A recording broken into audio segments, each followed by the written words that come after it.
Okay, so we're right in the middle of this massive AI revolution, right? But what's really driving it?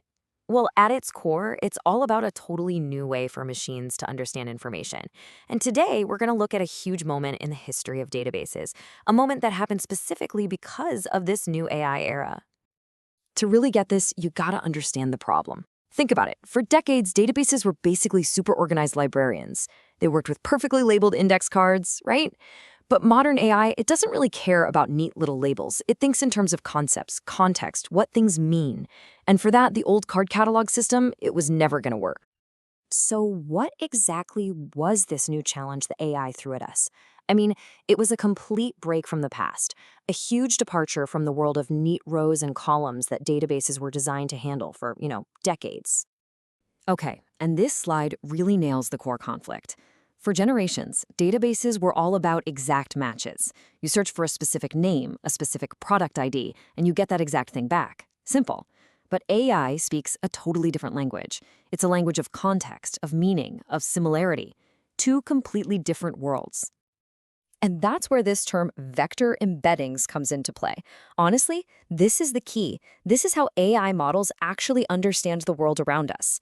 They can take something complex, like a sentence, a picture, even a song, and translate it into a string of numbers that captures its real essence, its meaning. It's literally the native language of AI. So, you've got this brand new kind of data, which means a new kind of database was pretty much inevitable, right? This need for a specialized tool, one that could actually speak AI's native language, well, that's exactly what led to the birth of Qdrant. And here it is. Qdrant wasn't just some old database with a couple of new features bolted on. No way.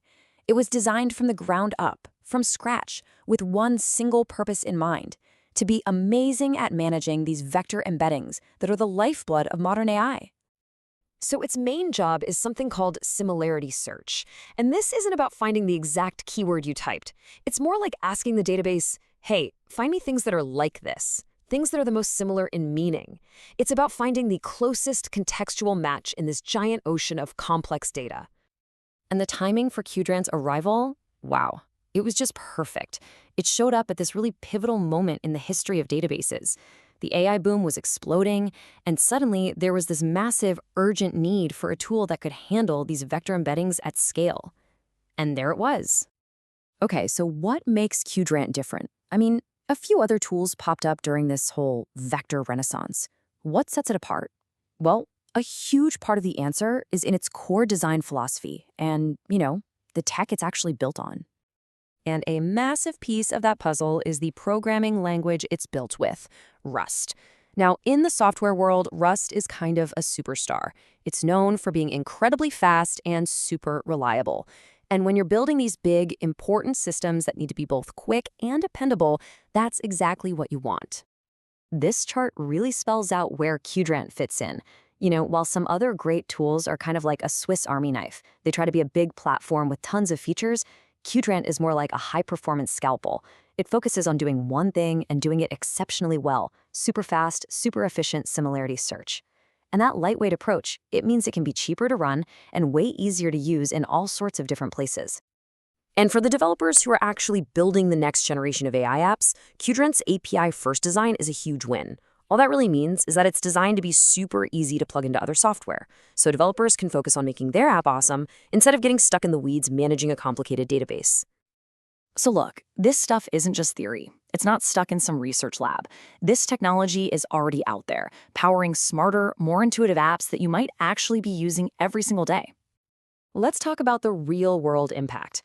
Think about an e-commerce site that suggests a product you actually end up loving, or a search engine that gets what you mean, not just the words you typed.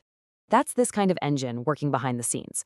It's also the secret sauce for how modern chatbots can actually follow and remember your conversations. At the end of the day, this is what it's all about. It enables systems to understand context.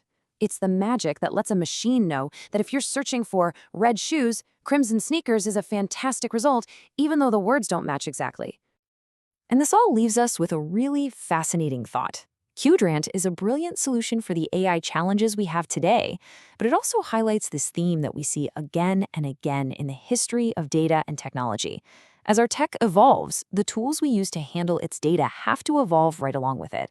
So the real question is, what kinds of new tools will the next wave of AI force us to invent?